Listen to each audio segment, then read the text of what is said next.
Barrister Ambedkar और उनकी वकालत भाग 1। दलितों के उद्धार की भावना ने ही डॉक्टर भीमराव अंबेडकर को वकालत के पेशे की ओर आकर्षित किया। उस समय वह अत्यंत धनाभाव में चल रहे थे, यहाँ तक कि वकालत की सनद प्राप्त करने के लिए उनके पास पैसे नहीं था। ऐसी स्थिति में उनके परम मित्र मिस्टर भटेना ही काम आए।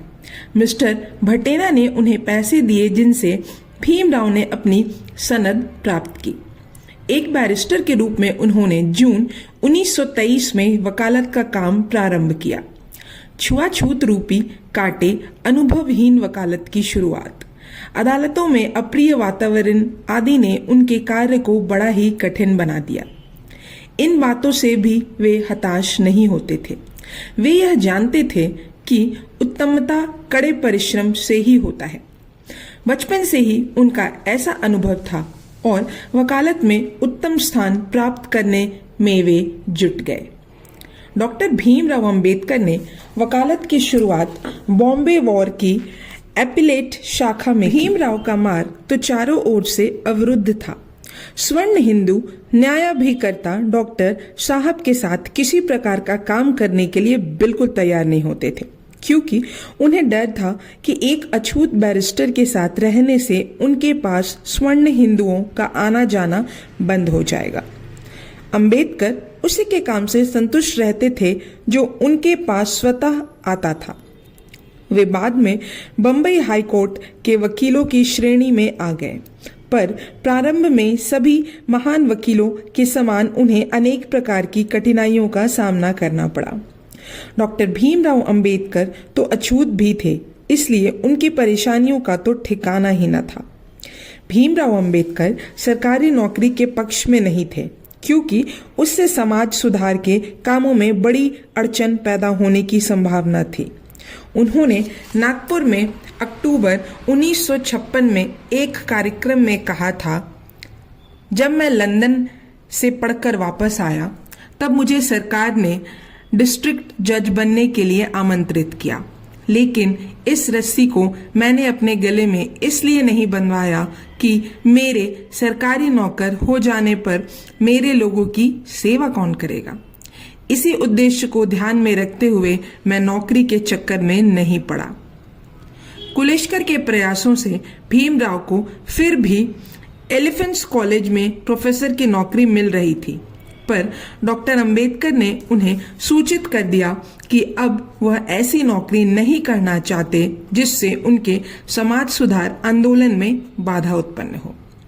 परिवार का खर्च तो उन्हें चलाना ही था, इसलिए डॉक्टर भीमराव अंबेडकर ने बाटली बॉयज अकाउंटेंसी ट्रेनिंग इंस्टीट्यूट में अंशकालिक लेक्चरर के पद को जून 1925 को स्वीकार किया और मार्च 1928 तक वे इस पद पर कार्य करते रहे।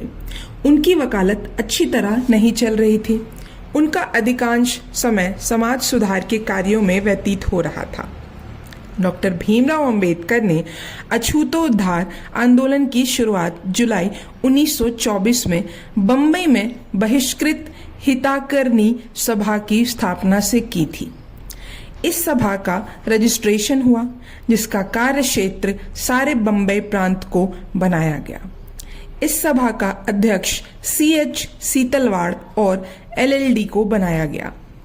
हितकारिणी सभा की ओर से सर्वप्रथम सोलापुर में छत्रालय की स्थापना की गई और बंबई में वचनालय तथा महार हॉकी क्लब खोले गए। डॉक्टर भीमराव अंबेडकर एक नए पृथक समाज की स्थापना क्यों कर रहे थे? यह एक महत्वपूर्ण प्रश्न है। अछूतोद्धार तथा समाज सुधार से संबंधित उस समय अनेक संस्थाएं थी। उन संस्थाओं में डॉक्टर भीमराव अंबेडकर की आस्था नहीं थी। उन्होंने कहा कि हिंदू परिवार सुधार तथा हिंदू समाज सुधार में अंतर है, जिसे सामान्य आदमी नहीं समझ पाता। ये सभी संस्थाएं हिंदू परिवार सुधार तक सीमित थीं। प्रार्थना समाज तथा ब्रह्म समाज के कार्यकर्ताओं ने मानव आदि दृष्टिकोण को लेकर सुधार की आवाज उठाई। छत्रपति साहू महाराज तथा साईजी राव गायकवाड़े और अन्य नेताओं सुधारकों, बुद्धिजीवाओं, महात्माओं, देशभक्तों आदि ने समाज सुधार तथा दलितों उद्धार के प्रशंसनीय प्रयास किए, पर वे बीमारी के जड़ को समझने में असमर्थ रहे। सदियों पुराना रोग जातिवाद एवं छुआछूत ज्यों का त्यों बना रहा।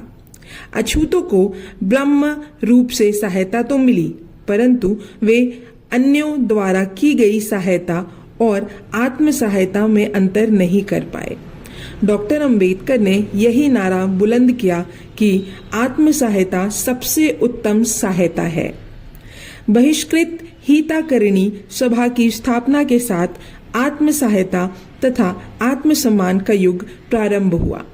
सभा के पैर अच्छी तरह जमने लगे। दलित वर्गों से संबंधित हाई स्कूल के छात्रों के लिए सभा ने सोलापुर में एक छात्रावास शुरू किया। छात्रों के कपड़ों, स्टेशनरी तथा निवास स्थान के खर्च का भार सभा ने उठाया। सोलापुर की म्युनिसिपैलिटी ने भी उन्हें 40 रुपए प्रति माह की मदद दी। सभा ने एक मासिक पत्रिका सरस्वती विलास भी चलाई। डॉक्टर भीमराव अंबेडकर की ईमानदारी तथा कर्तव्य निष्ठा से प्रभावित होकर सब अछूत लोग उनकी ओर आकर्षित हो रहे थे। लंदन से लौटने के बाद अंबेडकर ने एक ग्राम सभा का आयोजन भी किया था, पर दलित वर्ग के अधिकतर सदस्यों ने उसमें भाग नहीं लिया। डॉक्टर अंबेडकर ने स्वयं अपने को उनसे पृथक नहीं समझा। वे बम्बई प्रेसिडेंसी के निपानी नामक स्थान पर प्रांतीय दलित वर्ग कॉन्फ्रेंस में भाग लेने गए और अपने भाषण द्वारा अछूतों में उत्साह एवं आत्म सहायता का विचार संचारित किया। यह भाग अभी के लिए यही समाप्त होता है। अब हम जानेंगे अगले भाग में। तब तक के लिए धन्यवाद।